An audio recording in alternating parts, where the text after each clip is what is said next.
8वां अधिकार, बालक वर्धमान का जन्म कथा। पंच कल्याणकों के भोक्ता, 3 लोक की लक्ष्मी के दाता और संसारी जीवों के त्राता श्री वीरनाथ की मैं उनकी शक्ति प्राप्ति के लिए स्तुति करता हूँ। भगवान के गर्भ में आने के पश्चात उन कुमारी का देवियों में से कितनी ही देवियां माता के आगे मंगल द्रव्यों को रखती थीं, कितनी ही देवियां माता को स्नान कराती थीं, कितनी ही तांबूल प्रदान करती थीं, कितनी ही रसोई के काम में लग गईं, कितनी ही शया सजाने का काम करने लगीं, कोई पाद प्रक्षालन कराती, कोई दिव्य आभूषण पहनाती, कोई माता के लिए कल्पलता के समान दिव्य मालाएं बना के देती, कोई रेशमी वस्त्र पहनने के लिए देती और कोई रत्नों के आभूषण लाकर देती थी। कितनी ही देवियां माता की शरीर रक्षा के लिए हाथों में तलवार लिए खड़ी रहती और कितनी ही देवियां माता की इच्छा के अनुसार उन्हें अभीष्ट भोगादि की वस्तुएं लाकर देती थी।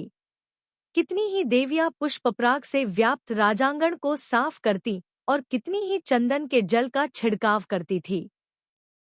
कितनी ही देवियां रत्नों के चूर्ण से सांथियां आदि पूरती थी और कितनी ही कल्प वृक्षों के पुष्पों से बने फूल गुच्छक भेंट करती थी।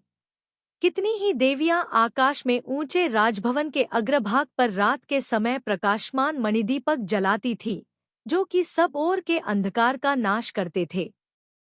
माता के गमन करते समय कितनी ही देवियां वस्त्रों को संभालती थीं और उनके बैठते समय आसन समर्पण करती थी। माता के खड़े होने पर वे देवियां चारों ओर खड़ी होकर उनकी सेवा करती थी।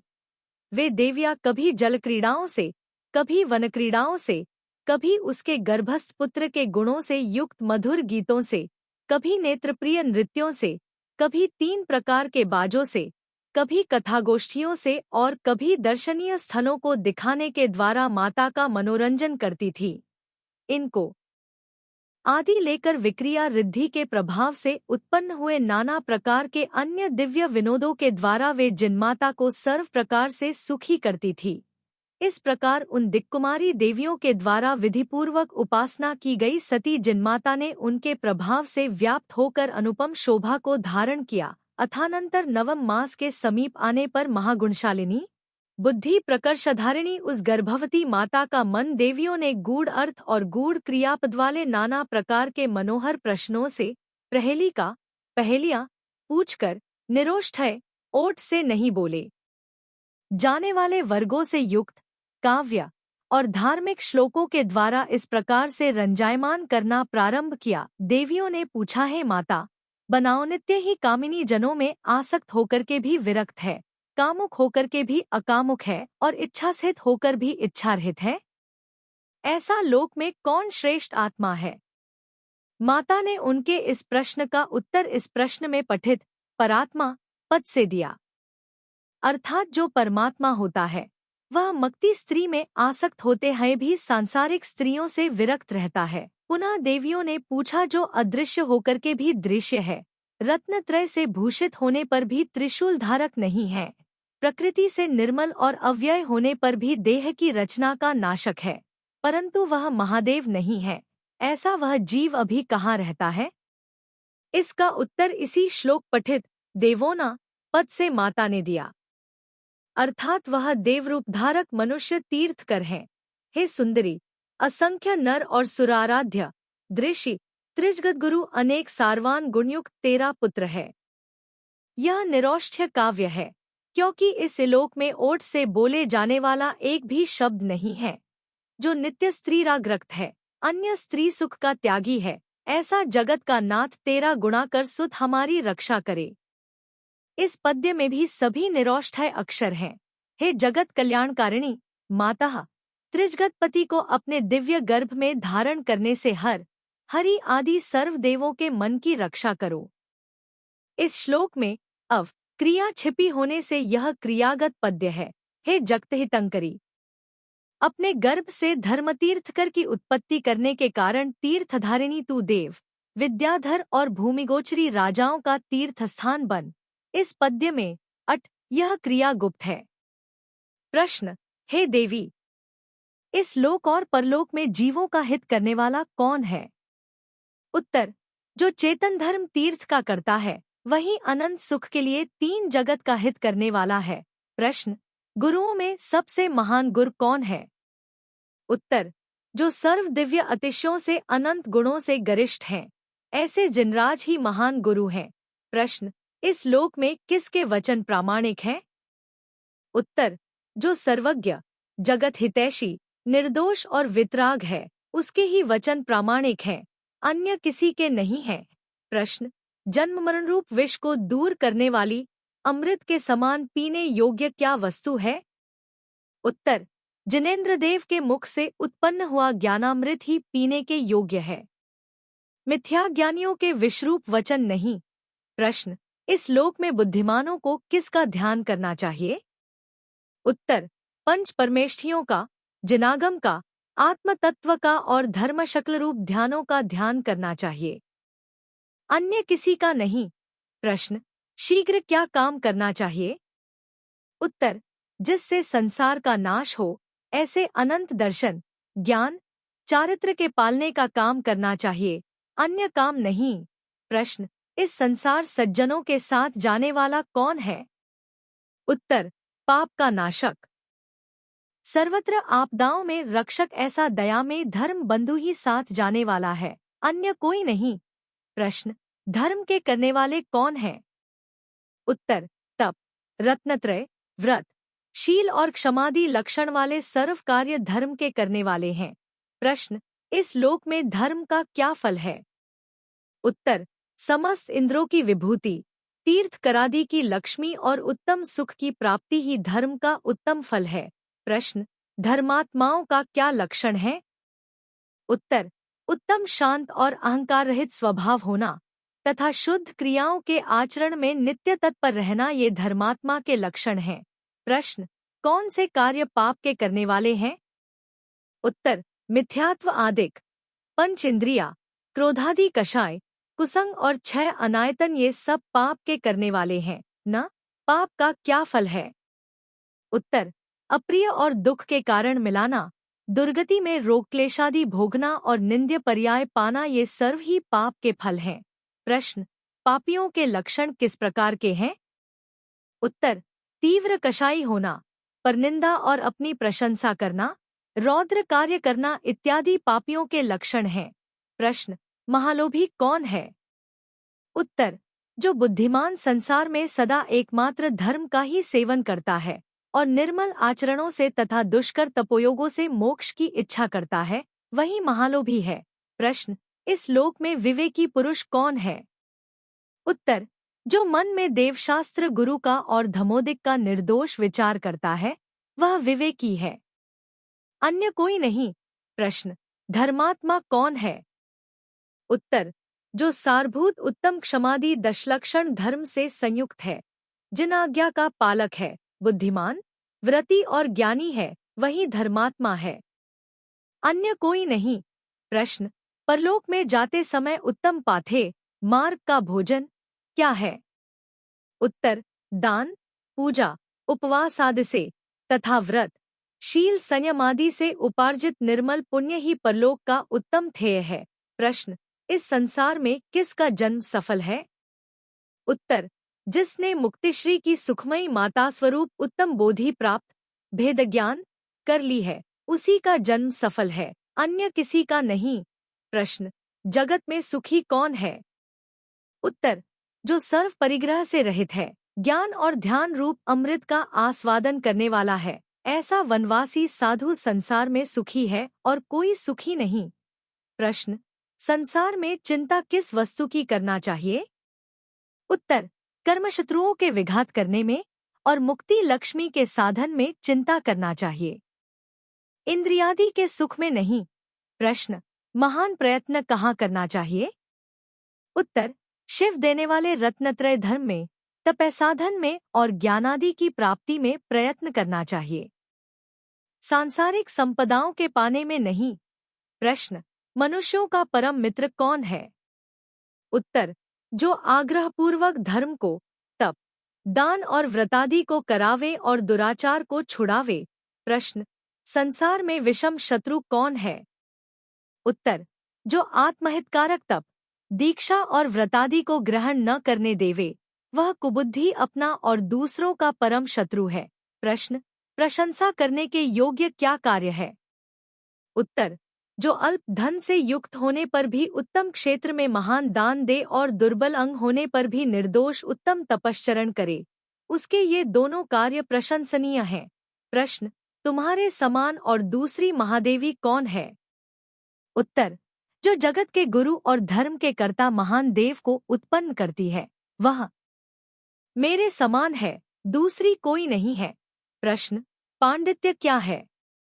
उत्तर, जो शास्त्रों को जानकर जरासा भी दुराचरण और दुर्भिमान नहीं करता तथा पाप की कारणभूत अन्य क्रियादि को नहीं करना ही पांडित्य है।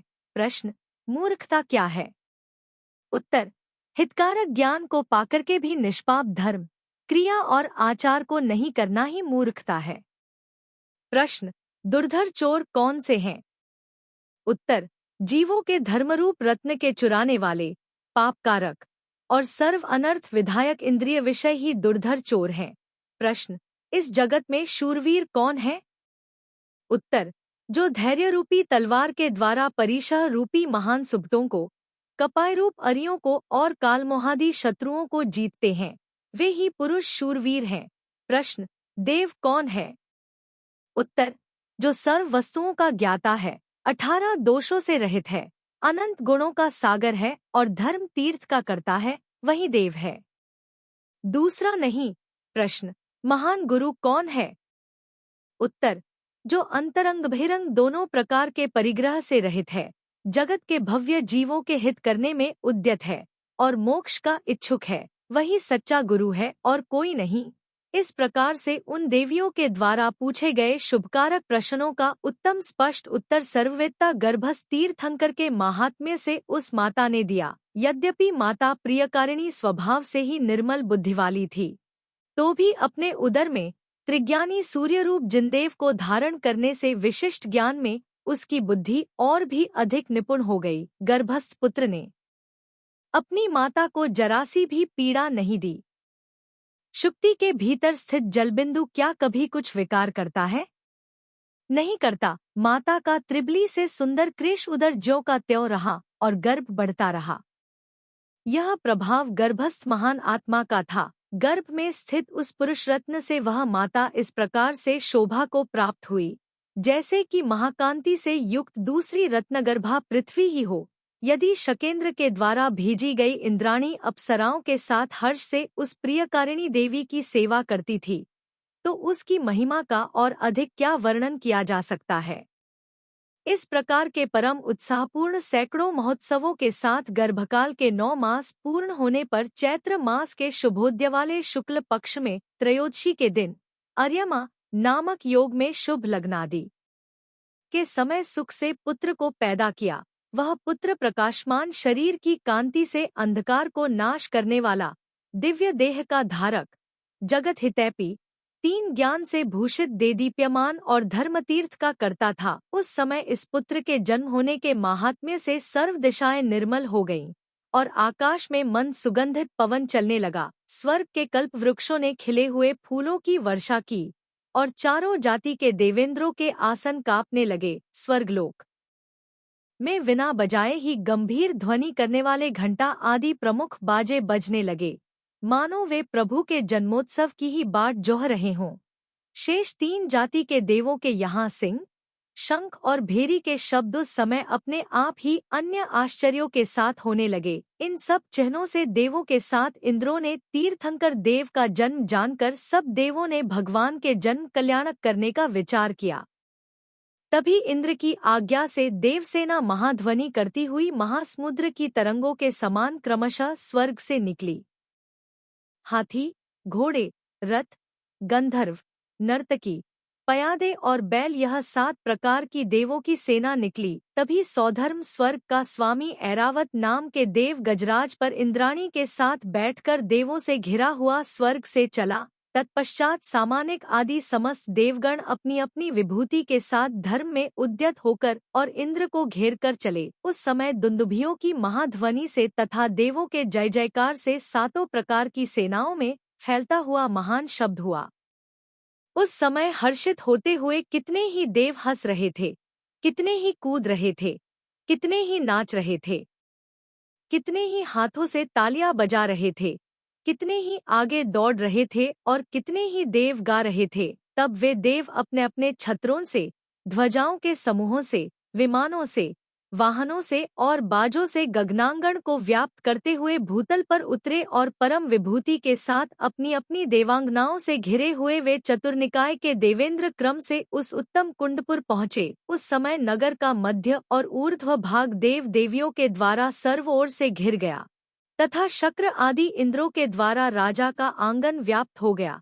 तत्पश्चात शची शीघ्र प्रकाशमान रसूतिगृह में प्रवेश करके दिव्य देह के धारक बालक के साथ जिनमाता को देखकर बार बार उनकी प्रदक्षिणा करके मस्तक से जगतगुरु को नमस्कार करके और जिनमाता के आगे खड़ी होकर गुणों के द्वारा उनकी इस प्रकार स्तुति करने लगी।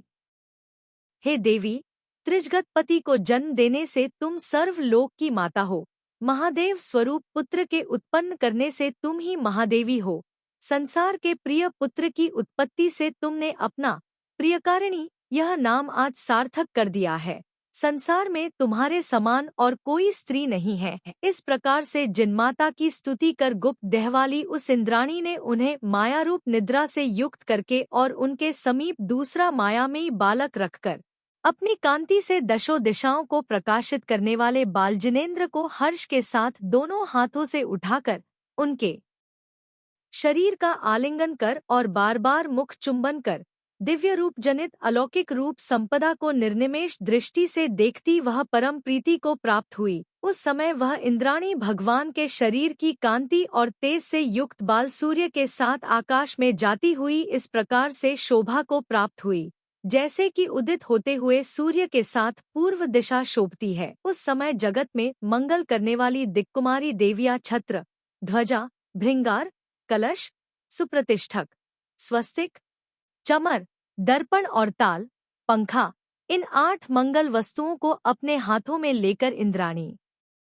के आगे चली। इस प्रकार संसार में आनंद करने वाले बाल जिन को लाकर इंद्राणी ने हर्ष के साथ देवेंद्र के करतल में दिया। उन बाल जिन के रूप, सौंदर्य, कांति और शुभ लक्षणों के देखने से परम प्रमोद को प्राप्त होकर वह जिनदेव की स्तुति करने के लिए उद्यत हुआ। हे देव, तुम हमारे परम आनंद को करने के लिए तथा लोक में सर्व पदार्थों को दिखाने के लिए बालचंद्र के समान उदित हुए हो। हे ज्ञानवान, तुम जगत के नाथ हो, महापुरुषों के भी महान गुरु हो, जगतपतियों के भी पति हो और धर्म तीर्थ के विधाता हो। हे देव, मुनींद रगण आपको केवल ज्ञानरूप सूर्य का उद्याचल, भव्य जीवों का रक्षक और मुक्तिरमा का भार मानते हैं।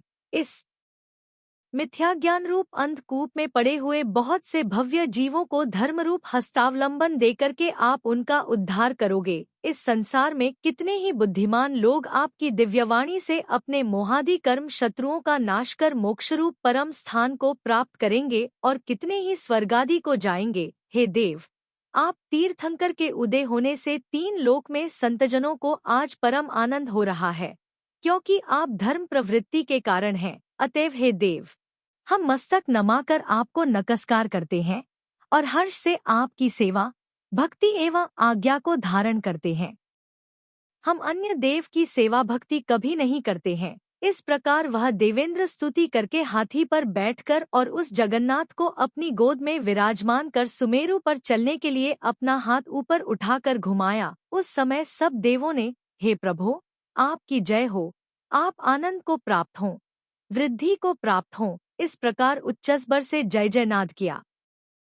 उनकी इस कलकल ध्वनि से सर्व दिशाओं के अंतराल व्याप्त हो गए। अथानंतर प्रमोद से व्याप्त शरीर वाले वे देव जय जय शब्द उच्चारण करते हुए इंद्र के साथ आकाश की ओर उड़ चले। उस समय अत्यंत हर्ष को प्राप्त अप्सराएं 3 प्रकार के बाजों के साथ लीलापूर्वक आकाश में प्रभु के आगे गमन करती हुई ही नाच कर रही थी। दिव्य कंठ वाले गंधर्व देव अपनी वीणा के साथ जन्माभिषेक संबंधी सुंदर गीत अनेक प्रकार से गा रहे थे। उस समय देवदुंदुभिया स्वर्गलोक के स्पर्श से सर्व दिशाओं को बधिर करने वाले मधुर, अद्भुत नाना प्रकार के शब्दों को करने लगी।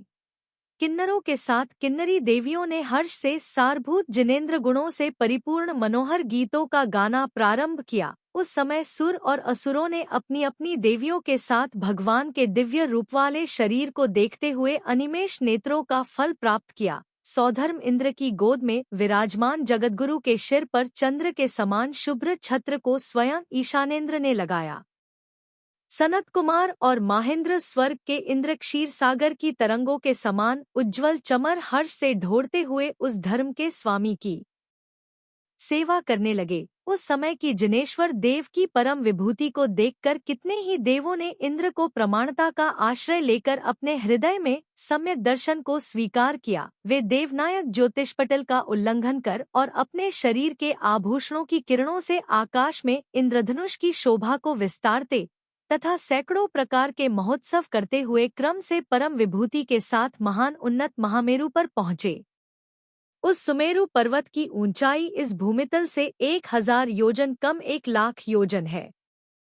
भूमि में उसका स्कंद 1000 योजन का है। उस सुमेरु पर्वत के भूमितल पर भद्रशाल नामक प्रथम वन 3 कोट और ध्वजाओं से भूषित 4 महान चैत्यालयों से शोभायमान है। ये चैत्यालय पूर्व पश्चिम दिशा में 100 योजन लंबे, उत्तर दक्षिण दिशा में 50 योजन चौड़े और उन दोनों के आधे अर्थात 75 योजन ऊंचे हैं तथा रत्नों के उपकरणों से युक्त हैं। पृथ्वी से अर्थात भद्रशाल वन से 2000 कोश अर्थात 500 योजन ऊपर जाकर सुमेरु की प्रथम मेखला कटनी दसरा संदर वन है। यह वन भी अनेक प्रकार के वृक्षों से, कट प्रासादों से तथा सुवर्ण रत्नमय दिव्य उत्तम 4 चैत्यालयों से शोभित है। इससे ऊपर 62,500 योजन ऊपर जाकर तीसरा महारमणीक सोमन्स नाम का वन है। यह भी सर्व ऋतुओं के फल देने वाले वृक्षों से और 108 प्रतिमाओं से युक्त 4 श्रीजिनालयों से संयुक्त है। शेष कथन नंदन वन के समान समझना चाहिए। इससे ऊपर 36,000 योजन जाकर सुमेरु के मस्तक पर चौथा उत्तम पांडुकवन शोभित है। वह केशों के समान वृक्ष समूहों से, 4 उत्तुंग चैत्यालयों से, पांडुकशिला और सिंहासनादि से अत्यंत सुंदर है। उस पांडुक वन के मध्य में मुकुटश्री के समान उत्तम चूलिका शोभित है। वह 40 योजन ऊंची है, स्वर्ग के अधोभाग को स्पर्श करती है और स्थिर है। सुमेरु की ईशान दिशा में एक विशाल पांडुक शिला है जो 100 योजन लंबी और 50 योजन चौड़ी है तथा 8 योजन ऊंची है। क्षीरसागर के जल से प्रक्षाली कारण पवित्र अंग वाली है, अर्धचंद्र के समान आकार वाली है, जो कि ईशत प्रागभार पृथ्वी के समान शोभती है। वह छत्र, चामर, श्रृंगार, स्वस्तिक, दर्पण, कलश, ध्वजा और ताल इन अष्टमंगल द्रव्यों को धारण करती है। उस पांडुक शिला के मध्य में वैडूर्यमणि के समान वर्ण वाला सिंहासन है जो 1/4 कोश ऊंचा, 1/4 कोश लंबा और उसके आधे प्रमाण चौड़ा है। तीर्थंकरों के जन्माभिषेकों से पवित्र है, मणियों के तेज से नेके शोभित है।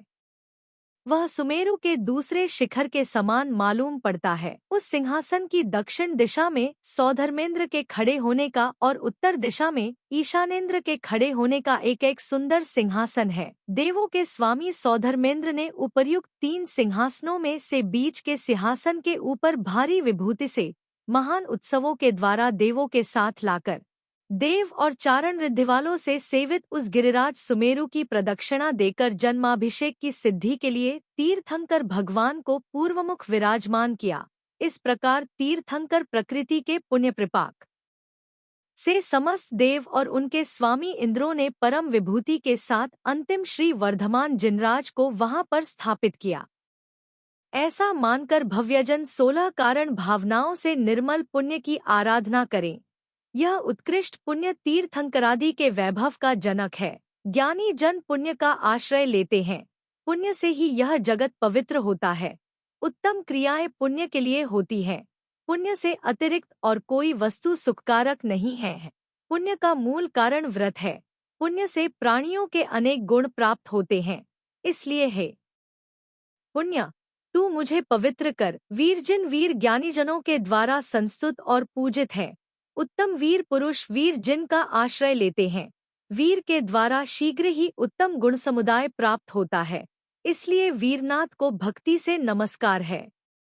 वीर से भिन्न और कोई मनुष्य कामशत्रु का नाशक नहीं है। वीर जिनेंद्र के गुण दिव्य हैं। वीरनाथ में विधिपूर्वक स्थित मुझे हे वीर भगवन, कर्म विजय के लिए वीर करो। इस प्रकार भट्टारक श्री सकल कीर्ति विरचित श्रीवीर वर्धमान चरित में प्रियकारिणी के प्रज्ञा प्रकर्ष, तीर्थकर का जन्म और सुमेरु पर ले जाने का वर्णन करने वाला 8वां अधिकार समाप्त हुआ।